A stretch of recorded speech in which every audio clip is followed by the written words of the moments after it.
Grizzlies fans, welcome back into another game day update. The Grizzlies will take on the Utah Jazz this evening at 8 p.m. here in Memphis. Joining me is Andy Larsen to talk about this Jazz team. Can I set up the game for everyone? Please do. Okay, the Grizzlies are 0-4. The Jazz don't look so sad. The Jazz are 1-3, two losses in a row going into this one. Our injury report looks a little better for the Grizzlies on that side. We have Luke Kennard back. Santi is still out. Derrick Rose for the first time is out as well.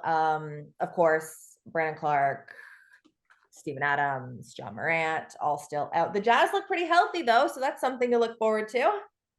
Yeah. I mean, I'll be honest, your start has made me a little bit sad because I was a Grizzlies believer coming into the season. I thought that with how good the Grizzlies have been in the playoffs without guys like Ja and not at their best and 2 years ago especially, how good Desmond Bane is, how good Jaren Jackson Jr. is. I thought that you guys would be able to put together more wins than at least in these first four games.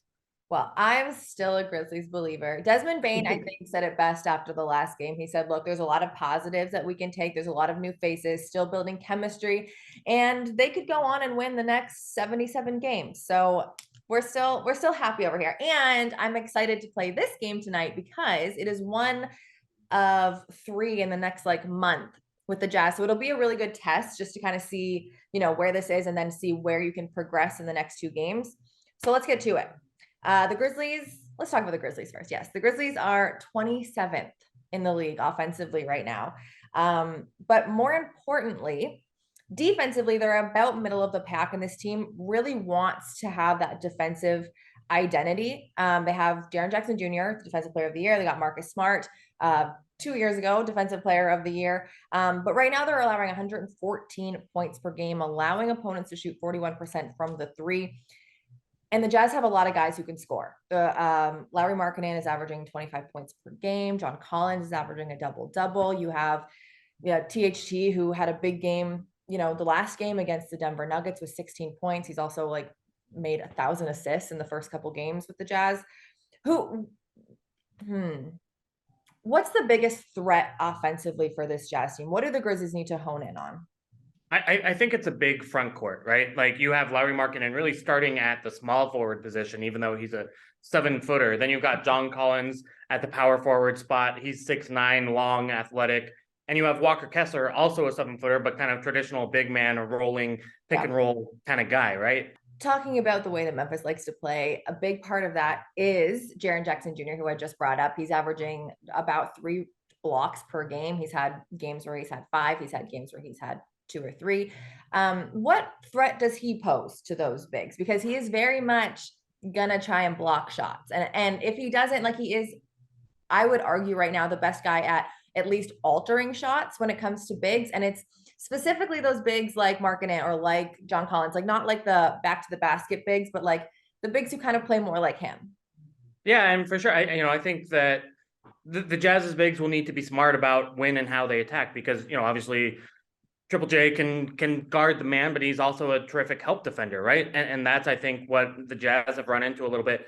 Certainly with the bigs, but I think the guards too. You've got Talen Horton-Tucker and Colin Sexton have sometimes just kind of run into traffic there and thrown up shots around kind of shot blockers that are just going to get absolutely swatted by Jaren Jackson if he's anywhere close, right? So I think it's going to be about kind of in between the ears a little bit for all 5 guys on the court, guards, bigs included. Let's move to the Jazz's defense, the Grizzlies' offense. The Grizzlies are led by Desmond Bane, who's averaging just about 25 points per game. Jaren Jackson Jr. about 19 points a game. And then you have Marcus Smart, who we've just touched on defensively, but he has had also a few good offensive games. And then everyone else is still, again, trying to find that chemistry, trying to find where they can get those points in, where they can get the looks in. Because this is the first time that the Grizzlies are taking on the Jazz, let's set up, I guess, some of those matchups. So I'm going to put you you're head coach of the Jazz. Congratulations. Let's set up who is guarding who and what we can look forward to those matchups. So if we start with the 1, we'd say Marcus Smart. What's the matchup there defensively for the Jazz? It's going to be Taylor Horton-Tucker probably guarding the one. I mean, he is the Jazz's point guard right now. Maybe not the Jazz's point guard of the future as they look to develop Keontae George, but Taylor is starting. And he's got a really long wingspan, but is not terrifically tall. So and is not a super on-ball defender. He's not a Marcus Smart type guarding Marcus Smart, right? So I think there's kind of an opportunity there for the Grizzlies. The Jazz have had the worst half court offense or half court defense in the league so far this year. Well, that's good for And us. so, well, yeah, that's good for the Grizzlies.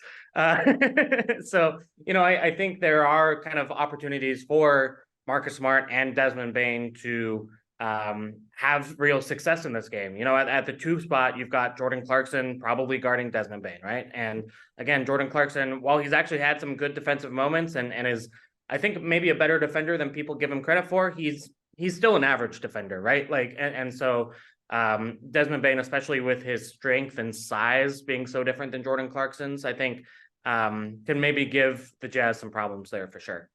That three spot, and obviously I'm talking like in the past, this has been the starting five. It could change. So Sure. whoever's watching this, don't freak out. This is what it's been.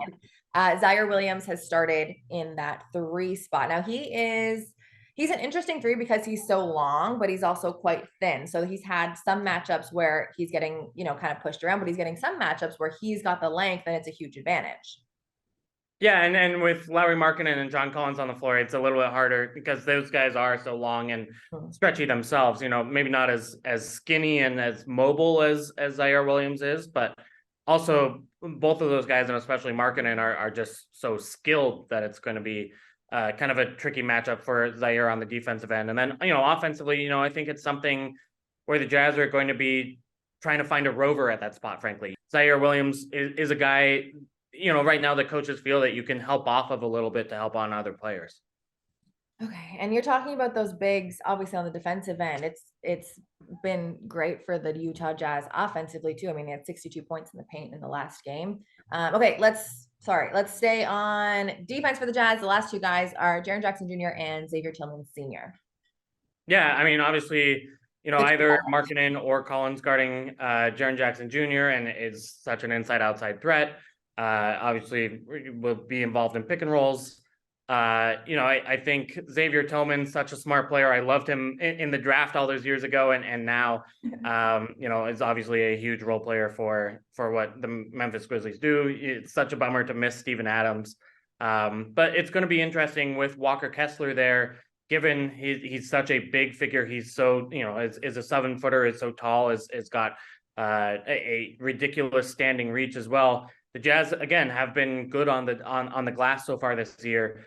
Can Xavier, can Jaren Jackson rebound the ball and kind of end possessions for the Grizzlies? I think it's going to be a real question. On paper, it looks like an advantage for the Jazz. All right, well, that was going to be okay. So my last question to you, and I'll answer my question before I give you a chance. Those are the rules. I'm going to go one stat, like one thing that the Grizzlies can do in order to win this game. And I am going to take it right out of your mouth. I'm going to say rebounding. It's going to be huge in today's game. I think I have second chance points for you guys last game. So 19 second chance points. I think if the Grizzlies can end defensive possessions, give them one shot at the rim, and then head on out and get a couple in transition, that's going to be key. So real quick for the Jazz, give me one stat that if they can do well in, they set themselves up good for the W. I think right now in this part of the season, it's all about guard performance. And when the Jazz have played poorly, it's been bad games from Taylor Horton-Tucker and Jordan Clarkson, they're starting guards.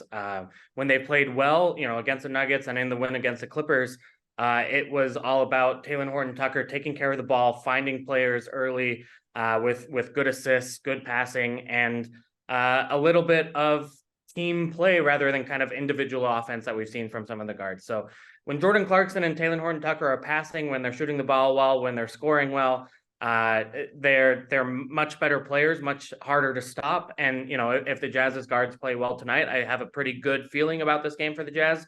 If not, though, the Grizzlies absolutely have a chance and should probably be favored to win if they continue to play poorly as they have in the Jazz's losses so far.